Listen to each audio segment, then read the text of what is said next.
Welcome to GPSC hub. આજના લેક્ચરની અંદર આપણે વાત કરવી છે પ્રાચીન ભારતના ઇતિહાસનું એક મહત્વનું ચેપ્ટર એટલે મૌર્ય સામ્રાજ્ય। પ્રાચીન ભારતના ઇતિહાસની અંદર આપણે સૌપ્રથમ વાત કરી સિંધુ ખીણની સભ્યતાની, ત્યાર પછી આપણે વૈદિક સભ્યતાનો અભ્યાસ કર્યો અને વૈદિક સભ્યતા પછી આપણે 16 મહાજનપદોને પણ ભણી ગયા। સાથે સાથે આપણે બૌદ્ધ ધર્મ અને જૈન ધર્મનો અભ્યાસ કર્યો। આ ઉપરાંત મગધ સામ્રાજ્યનો ઉદય કેવી રીતે થાય છે એની પણ વાત કરી અને ગયા લેક્ચરની અંદર આપણે વાત કરી મૌર્ય સામ્રાજ્ય પહેલાં થયેલા વિદેશી આક્રમણોની।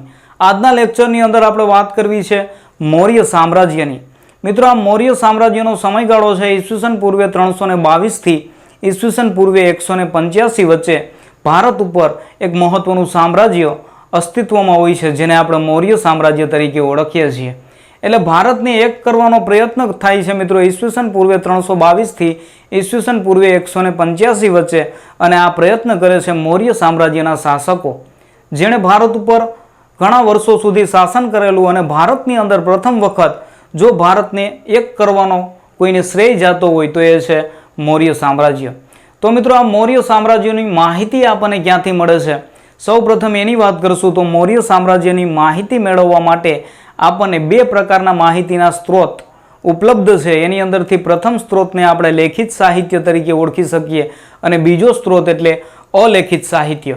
મિત્રો, લેખિત સાહિત્યની અંદર આપણને ઘણા બધા ગ્રંથો છે એ મળે છે જેની અંદરથી આપણને મૌર્ય સામ્રાજ્યની માહિતી મળે છે।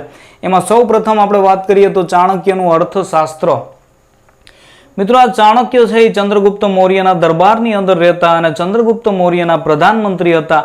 આ ઉપરાંત ચંદ્રગુપ્ત મૌર્યના ગુરુ પણ આપણે કહી શકીએ, જેણે અર્થશાસ્ત્ર નામના ગ્રંથની રચના કરેલી।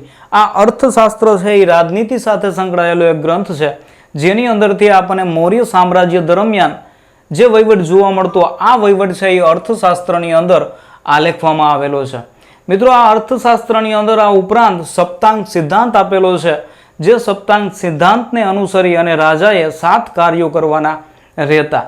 ત્યાર પછી મિત્રો વાત કરીએ આપણે તો મેકિયાવલી। આ મેકિયાવલીએ એક ગ્રંથની રચના કરેલી ધ પ્રિન્સ, અને આ ધ પ્રિન્સ છે એનાથી પ્રભાવિત થઈ અને ત્યાર પછી મિત્રો આ અર્થશાસ્ત્ર છે, અર્થશાસ્ત્ર રાજનીતિ સાથે સંકળાયેલું પુસ્તક છે, આપણે વાત કરી ગયા। અને રાજનીતિને એ સમયની અંદર ભણાવવામાં આવતું નહોતું। જો ભણાવવું હોય તો અર્થશાસ્ત્ર ભણાવવું પડે, એટલે રાજનીતિ માટે કોઈ સ્પેશિયલ ગ્રંથ નહોતો। પરંતુ મેકિયાવલીએ એક ગ્રંથની રચના કરેલી ધ પ્રિન્સ, અને આ ધ પ્રિન્સ છે એનાથી પ્રભાવિત થઈ અને ત્યાર પછી રાજનીતિને અલગ ભણાવવામાં આવે છે અને આ ધ પ્રિન્સ સાથે મિત્રો અર્થશાસ્ત્રને સરખાવવામાં આવે છે। એટલા માટે ચાણક્યને ભારતના મેકિયાવલી તરીકે ઓળખાવવામાં આવે છે। તો આ બાબત પણ આપણે યાદ રાખશું। આપણને ક્યાંક પૂછાય કે નીચેનામાંથી કોણ ભારતના મેકિયાવલી તરીકે ઓળખાય છે, તો કે ચાણક્ય। ત્યાર પછી મિત્રો ઇન્ડિકા। આ ઇન્ડિકા પણ એક મહત્વનો ગ્રંથ છે જેની અંદરથી આપણને મૌર્ય સામ્રાજ્યની માહિતી મળે છે। આ ઇન્ડિકાના લેખક એટલે મેગસ્થનીસ। આ મેગસ્થનીસ છે એ સેલ્યુકસ નિકેટરના રાજદૂત હોય છે, જે ચંદ્રગુપ્ત મૌર્યના દરબારની અંદર મોકલવામાં આવેલા હોય છે। એટલે આ મેગસ્થનીસ છે એ મૌર્ય સામ્રાજ્યનું આલેખન પોતાના પુસ્તક ઇન્ડિકાની અંદર કરે છે અને આ ઇન્ડિકાની અંદરથી પણ આપણને મૌર્ય સામ્રાજ્યની ઘણી બધી માહિતી મળે છે। આ ઉપરાંત મિત્રો પુરાણો, મુદ્રા રાક્ષસ, બૌદ્ધ ગ્રંથ, જૈન ગ્રંથ, આ બધા ગ્રંથોની અંદરથી પણ આપણને મૌર્ય સામ્રાજ્યની માહિતી મળે છે। મિત્રો, આ મુદ્રા રાક્ષસ જેની રચના કરેલી હોય છે વિશાખ દત્ત નામના વ્યક્તિએ, અને આ મુદ્રા રાક્ષસની અંદરથી મૌર્ય સામ્રાજ્યની શરૂઆતની માહિતી છે એ મળે છે। એટલે શરૂઆતનો ઇતિહાસ આપણે મૌર્ય સામ્રાજ્યનો જાણવું હોય તો મુદ્રા રાક્ષસને આપણે ફોલો કરવું પડે। ત્યાર પછી મિત્રો અલેખિત સ્ત્રોતોની આપણે વાત કરીએ તો અલેખિત સ્ત્રોતોની અંદર અશોકના શિલાલેખો છે, અશોકના સ્તંભ લેખો છે, એના ગુફા લેખો છે, અશોકના સ્તૂપો છે। આ બધા અલેખિત સાધનોમાંથી પણ આપણને મૌર્ય સામ્રાજ્યની માહિતી મળે છે। આ ઉપરાંત ચંદ્રગુપ્ત મૌર્ય દ્વારા બનાવવામાં આવેલો એક મહેલ જે પાટલીપુત્રની અંદર બનાવવામાં આવેલો હતો, અને આ મહેલ છે એ લાકડાનો હતો, એટલે અત્યારે પણ આપણને આ મહેલના અવશેષો જોવા મળે છે। એ મહેલ છે એ જોવા મળતો નથી। એટલે આપણે કહી શકીએ કે ભારતની અંદર એક મહત્વનું સામ્રાજ્ય હતું અને એ સામ્રાજ્ય એટલે મૌર્ય સામ્રાજ્ય। ત્યાર પછી મિત્રો જૂનાગઢનો અશોકનો શિલાલેખ। આ શિલાલેખ ઉપરથી પણ આપણને મૌર્ય સામ્રાજ્યની માહિતી મળે છે। આ ઉપરાંત આપણે કહી શકીએ કે મૌર્ય સામ્રાજ્ય છે એ સૌરાષ્ટ્ર સુધી ફેલાયેલું હતું. આ અશોકના શિલાલેખ ઉપરથી આપણે એ માહિતી આપી શકીએ. ત્યાર પછી મિત્રો આપણે વાત કરવી છે કે આ મૌર્ય સામ્રાજ્યનો ઉદય કેવી રીતે થાય છે. તો મૌર્ય સામ્રાજ્યનો ઉદય જે સમયની અંદર થયેલો હતો એ સમયની અંદર મિત્રો ભારત ઉપર એક મહત્વનું આક્રમણ થવાનું હતું ને એ આક્રમણ એટલે સિકંદરનું આક્રમણ. મિત્રો સિકંદર વિશે આપણે આગળના લેક્ચરની અંદર ભણી ગયા કે સિકંદર છે એ યુનાનનો એક શાસક હતો. યુનાનનો એક વિસ્તાર એટલે મેસિડોનિયા, આ મેસિડોનિયાનો રાજા એટલે સિકંદર, અને સિકંદર છે એ ધીમે ધીમે યુનાનની અંદર જીતતો આગળ વધતો જાય છે અને સંપૂર્ણ યુનાનને જીતી લે છે. અને ત્યારે સિકંદર છે એ નક્કી કરે છે કે જો હું યુનાનને જીતી શકતો હોય તો હું સમગ્ર વિશ્વને પણ જીતી શકું. અને આવી રીતે સિકંદર છે એ વિશ્વ વિજેતા બનવાના અભિયાન ઉપર ચાલે છે અને ધીમે ધીમે આગળ વધતો જાય છે અને પ્રદેશો છે એ જીતતો જાય છે. અને એવા સમયની અંદર મિત્રો સિકંદરનું આક્રમણ છે એ હવે ઈરાન ઉપર થવાનું હોય છે. અને આ સમયની અંદર મિત્રો ભારતની અંદર પણ આ આક્રમણનો પ્રભાવ છે એ જોવા મળે છે. ભારતની અંદર એ સમયે મિત્રો 16 મહાજનપદો અસ્તિત્વમાં હતા, એટલે અખંડ ભારત નહોતું. અને આવા સમયની અંદર મિત્રો ઈરાનની બાજુમાં ગાંધાર પ્રદેશ છે એ આવેલો હતો અને ગાંધાર પ્રદેશની રાજધાની એટલે તક્ષશિલા, અને આ તક્ષશિલા વિશ્વવિદ્યાલય હતી. આપણે કહી શકીએ કે એ સમયની અંદર મિત્રો વિદ્યા માટેનું એક મહત્વનું સ્થાન એટલે તક્ષશિલા, અને તક્ષશિલાના આચાર્ય એ સમયે હોય છે ચાણક્ય. આ ચાણક્યને વિષ્ણુગુપ્ત તરીકે પણ ઓળખવામાં આવે છે અને એને જ કૌટિલ્ય તરીકે પણ ઓળખવામાં આવે છે. એટલે તક્ષશિલાના આચાર્ય કૌટિલ્ય અથવા તો ચાણક્ય, તક્ષશિલા છે એ ગાંધારની રાજધાની હતી અને ગાંધાર છે એ ઈરાનની બાજુનો પ્રદેશ હતો. એટલા માટે હવે ભારતની અંદર આ વિસ્તારમાં પણ ડર પ્રવર્તે છે કે સિકંદરનું આક્રમણ થવાનું છે. ને એવા સમયની અંદર મિત્રો તક્ષશિલાની અંદર ચાણક્ય છે એ બેઠકનું આયોજન કરે છે.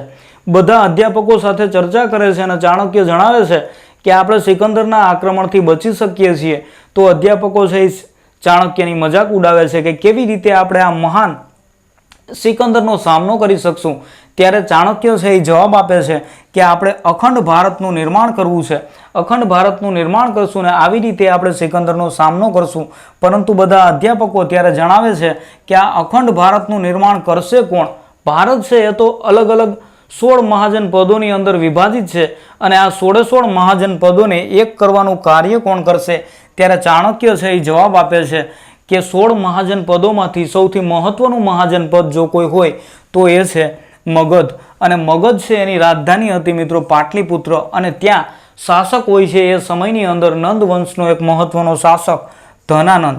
એટલે ચાણક્ય જણાવે છે કે આપણે મગધની અંદર જઈએ અને મગધના શાસક ધનાનંદને જણાવીએ અને ધનાનંદ છે એ આ 16 મહાજનપદોને એક કરવાનું કાર્ય કરશે ને ત્યાર પછી આપણે સિકંદરનો સામનો કરી શકશું. હવે મિત્રો સિકંદર છે એ યુનાન જીતી ગયો છે. આપણે વાત કરી ગયા એવી રીતે એ વિશ્વ વિજેતા બનવાનું એક સપનું લઈ અને આગળ વધે છે અને ત્યાર પછી એ ઈરાન ઉપર આક્રમણ કરે છે. અને ઈરાનનો શાસક એ સમયે હોય છે ડરાયસ ત્રીજો. આ ડરાયસ ત્રીજાને પણ હરાવવામાં આવે છે અને ડરાયસ ત્રીજાને હરાવે છે ત્યાર પછી મિત્રો એની બાજુનું એક સ્થળ એટલે ગાંધાર, આપણે ચર્ચા કરી ગયા એવી રીતે, અને ગાંધારની અંદર એની રાજધાની એટલે તક્ષશિલા, અને તક્ષશિલાના આચાર્ય એટલે ચાણક્ય. હવે ચાણક્ય છે એ મિત્રો ડરી જાય છે અને જાય છે ધનાનંદ પાસે. ધનાનંદ પાસે જઈ અને પોતાનો પ્રસ્તાવ રજૂ કરે છે કે આપણે આવી રીતે અખંડ ભારતનું નિર્માણ કરવું છે, અખંડ ભારતનું નિર્માણ કરી આપણે સિકંદરનો સામનો કરી શકશું. અને ત્યારે મિત્રો કહેવાય છે કે ધનાનંદ છે એ ચાણક્યનું અપમાન કરે છે અને ચાણક્યને પાટલીપુત્રમાંથી કાઢી મૂકે છે. મિત્રો આ પાટલીપુત્ર માટે મેગસ્થનીસ નામના વ્યક્તિએ પોતાના પુસ્તક ઇન્ડિકાની અંદર એક શબ્દનો પ્રયોગ કર્યો છે. એ શબ્દ છે પોલીબ્રોથા. એટલે પાટલીપુત્રને પોલીબ્રોથા તરીકે ઇન્ડિકાની અંદર દર્શાવવામાં આવેલું છે. એટલે મેગસ્થનીસે પાટલીપુત્રને પોલીબ્રોથા તરીકે વર્ણવેલું છે. આ શબ્દ પણ આપણે ખાસ યાદ રાખશું. ત્યાર પછી મિત્રો કહેવાય છે કે ધનાનંદે ચાણક્યને હવે એના દરબારમાંથી કાઢી મૂક્યા છે અને ચાણક્ય છે એ ત્યાર પછી પાટલીપુત્રથી તક્ષશિલા આવતા હોય છે અને તક્ષશિલા આવતા આવતા રસ્તાની અંદર મિત્રો એને 10-15 બાળકો છે એ રમતા જોવા મળે છે. આ બાળકો છે એ રાજાની રમત રમતા હોય છે અને આ બાળકોમાંથી એક મહત્વનો બાળક જેનાથી ચાણક્ય છે એ પ્રભાવિત થાય છે અને એ બાળક એટલે બીજું કોઈ નહીં, એ બાળક હતો ચંદ્રગુપ્ત મૌર્ય. અને આવી રીતે ચાણક્ય છે એ ચંદ્રગુપ્ત મૌર્યને સાથે લઈ જાય છે અને ત્યારે ચંદ્રગુપ્ત મૌર્યની ઉંમર હોય છે મિત્રો 16 વર્ષની.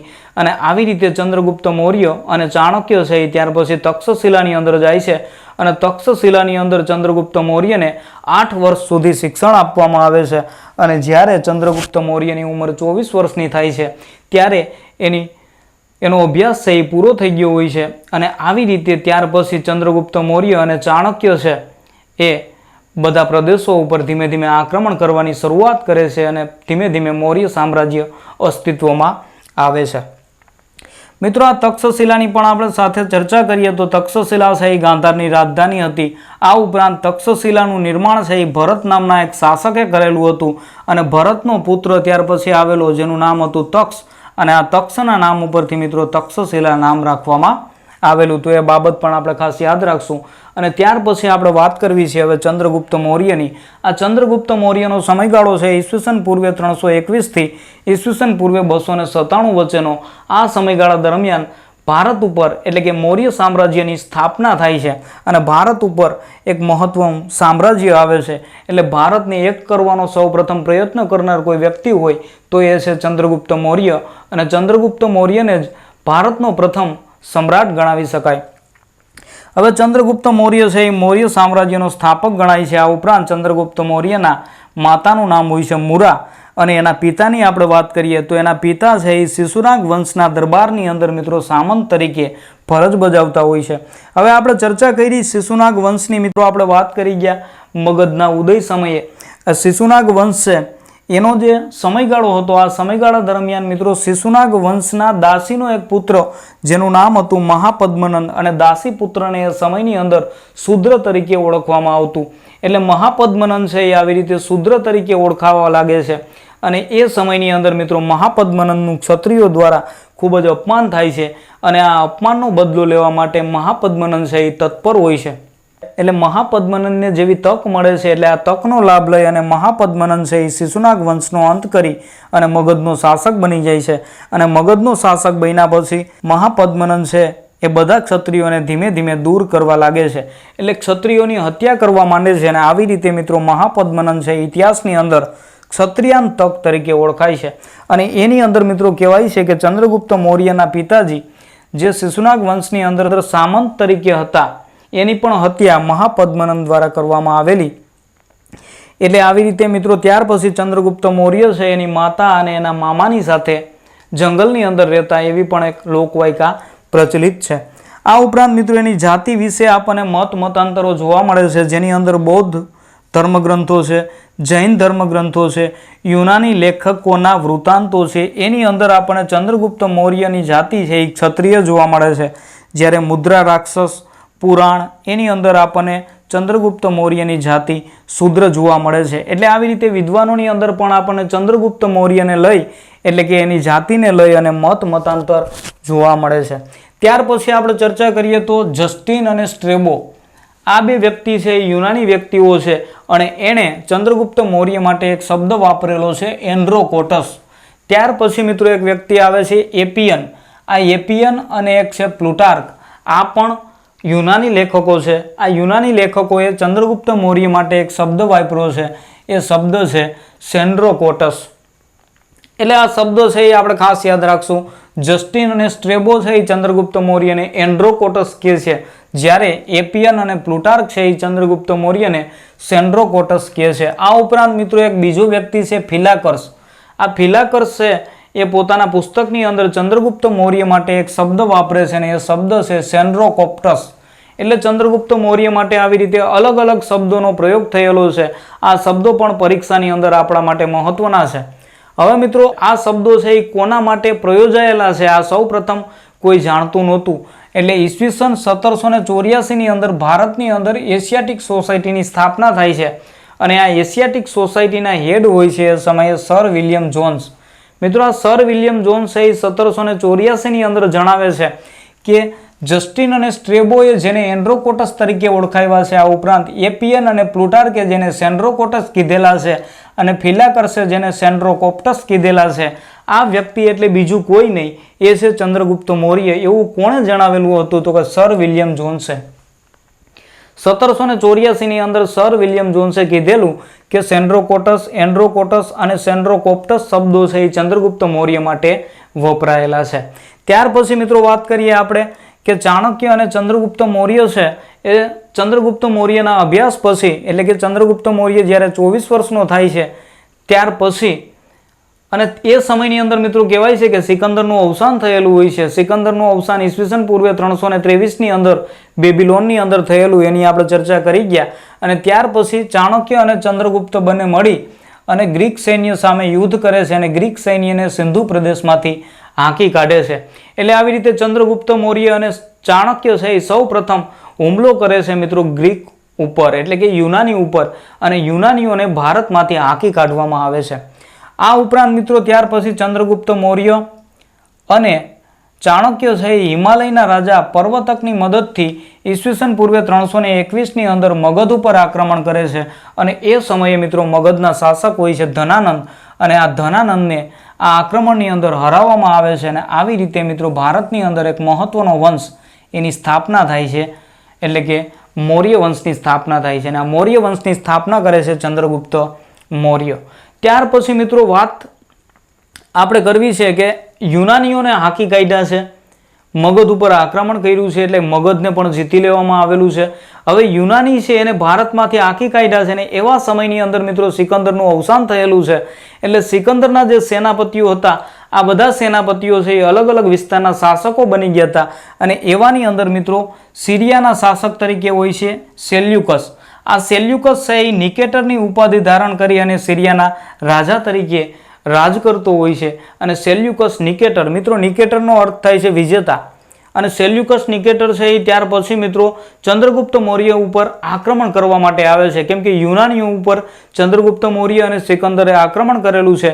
અને આ વાતની ખબર પડે છે સિરિયાની અંદર મિત્રો સેલ્યુકસ નિકેટરને, એટલે સેલ્યુકસ નિકેટર હવે ચંદ્રગુપ્ત મૌર્ય ઉપર આક્રમણ કરવા માટે આવે છે. અને ત્યાર પછી ઈસવીસન પૂર્વે 305ની અંદર સેલ્યુકસ નિકેટર ચંદ્રગુપ્ત મૌર્ય ઉપર આક્રમણ કરે છે. પરંતુ આ આક્રમણની અંદર મિત્રો કહેવાય છે કે સેલ્યુકસ નિકેટર છે એની હાર થાય છે અને ચંદ્રગુપ્ત મૌર્ય આ આક્રમણની અંદર જીતે છે. એટલે આ યુદ્ધ છે એ સિંધુ નદીના કિનારે થયેલું હતું. સેલ્યુકસ નિકેટર અને ચંદ્રગુપ્ત મૌર્ય વચ્ચે જે યુદ્ધ થાય છે, આ યુદ્ધ સિંધુ નદીના કિનારે થયેલું હતું. તો આ બાબત પણ આપણે ખાસ યાદ રાખશું. અને આ યુદ્ધની અંદર આપણે ચર્ચા કરી એવી રીતે સેલ્યુકસ નિકેટરની હાર થાય છે અને ત્યાર પછી બંને વચ્ચે સંધિ થાય છે. હવે મિત્રો આ સંધિની અંદર સેલ્યુકસ નિકેટર છે એ ચંદ્રગુપ્ત મૌર્યને બલુચિસ્તાન, કાબુલ, કંધાર અને હૈરાત આવા બધા વિસ્તારો છે એ ચંદ્રગુપ્ત મૌર્યને આપી દે છે. આ ઉપરાંત સેલ્યુકસ નિકેટર છે એવું વિચારે છે કે આવો મહાન વ્યક્તિ એની સાથે સંબંધો રાખવા જોઈએ, અને એવા સમયની અંદર સેલ્યુકસ નિકેટર પોતાની પુત્રી હેલેનાને ચંદ્રગુપ્ત મૌર્ય સાથે પરણાવે છે. આ ઉપરાંત મિત્રો કહેવાય છે કે સેલ્યુકસ નિકેટર છે એ પોતાનો રાજદૂત એટલે મેગસ્થનીસ, અને આ મેગસ્થનીસને પણ ચંદ્રગુપ્ત મૌર્યના દરબારની અંદર રાજદૂત તરીકે મોકલે છે. અને આપણે જાણીએ છીએ કે આ મેગસ્થનીસે ત્યાર પછી મિત્રો ઇન્ડિકા નામનું એક પુસ્તક લખ્યું, જેની અંદરથી આપણને મૌર્ય સામ્રાજ્યની માહિતી મળે છે. આ ઉપરાંત મિત્રો ચંદ્રગુપ્ત મૌર્ય છે એ પણ હવે સેલ્યુકસ નિકેટરને કંઈક આપશે, કેમ કે બંને વચ્ચે સંધિ થયેલી છે અને સંધિની અંદર બંને પક્ષે કંઈક ભેટ સોગાદો છે એ અપાતી હોય છે. અને એવા સમયની અંદર ચંદ્રગુપ્ત મૌર્ય છે એ મિત્રો 500 હાથી છે એ સેલ્યુકસ નિકેટરને આપે છે અને આવી રીતે બંને વચ્ચે સંધિ થાય છે. હવે મિત્રો એક વિદ્વાન જેનું નામ છે જસ્ટિન, આ જસ્ટિનના મતે આપણે જોઈએ તો ચંદ્રગુપ્ત મૌર્ય પાસે 6 લાખનું સૈન્ય હતું અને એની બુકની અંદર એ વર્ણન કરે છે કે ચંદ્રગુપ્ત મૌર્ય અને સિકંદરની પણ મુલાકાત થયેલી હતી, પરંતુ બધા વિદ્વાનો છે આ વાતને સ્વીકારતા નથી. ત્યાર પછી મિત્રો ચંદ્રગુપ્ત મૌર્ય છે એના અંતિમ સમયની અંદર મગધની અંદર 12 વર્ષ સુધી દુષ્કાળ પડેલો, અને આ દુષ્કાળનું વર્ણન આપણને મળે છે મિત્રો મહાસ્થાન અભિલેખની અંદરથી. ત્યાર પછી ચર્ચા કરીએ કે ચંદ્રગુપ્ત મૌર્યના સમયની અંદર મિત્રો જૈન ધર્મની પ્રથમ ધર્મ પરિષદનું આયોજન થયેલું, અને આ ધર્મ પરિષદની અધ્યક્ષતા લીધેલી હતી મિત્રો સ્થૂલભદ્રએ. કહેવાય છે કે આ પ્રથમ ધર્મ પરિષદની અંદર જ જૈન ધર્મ છે એ 2 સંપ્રદાયની અંદર વિભાજિત થયો, જેની અંદરથી શ્વેતાંબર અને દિગંબર આવા 2 સંપ્રદાયો છે એ અસ્તિત્વમાં આવ્યા. આપણે વાત કરી ગયા કે શ્વેતાંબર છે એના અધ્યક્ષ હતા સ્થૂલભદ્ર, જ્યારે દિગંબર છે એના અધ્યક્ષ હતા ભદ્રબાહુ. એની ચર્ચા આપણે જૈન ધર્મના લેક્ચરની અંદર કરી ગયા છીએ. ત્યાર પછી મિત્રો ચંદ્રગુપ્ત મૌર્ય છે એ જીવનના અંતિમ સમયની અંદર જૈન મુનિ ભદ્રબાહુ પાસેથી જૈન ધર્મની દીક્ષા લઈ અને કર્ણાટકની અંદર આવેલું શ્રવણ બેલગોળા જ્યાં ચાલ્યા જાય છે અને શ્રવણ બેલગોળાની અંદર જઈ અને ચંદ્રગુપ્ત મૌર્ય છે એ સલ્લેખના વિધિ એટલે કે સંથરા વિધિથી પોતાના પ્રાણનો ત્યાગ કરે છે અને આવી રીતે મૌર્ય સામ્રાજ્યનો સ્થાપક એટલે ચંદ્રગુપ્ત મૌર્ય છે એ અવસાન પામે છે. હવે મિત્રો આ સલ્લેખના વિધિ એટલે કે સંથરા વિધિ એટલે બીજું કંઈ નહીં, જ્યારે કોઈ વ્યક્તિ છે એ ઉપવાસ કરી અને પોતાના પ્રાણને ત્યાગે એને સલ્લેખના અથવા તો સંથરા વિધિ તરીકે ઓળખવામાં આવે છે. તો આ બાબત પણ આપણે ખાસ યાદ રાખશું. અને ત્યાર પછી ચંદ્રગુપ્ત મૌર્યના અવસાન પછી મિત્રો મૌર્ય સામ્રાજ્યનો મહત્વનો બીજો શાસક આવે છે જેનું નામ છે બિંદુસાર. અને ત્યાર પછી મિત્રો બિંદુસારનો પુત્ર એટલે સમ્રાટ અશોક. તો એની વાત આપણે આગળના લેક્ચરની અંદર કરશું. Thank you.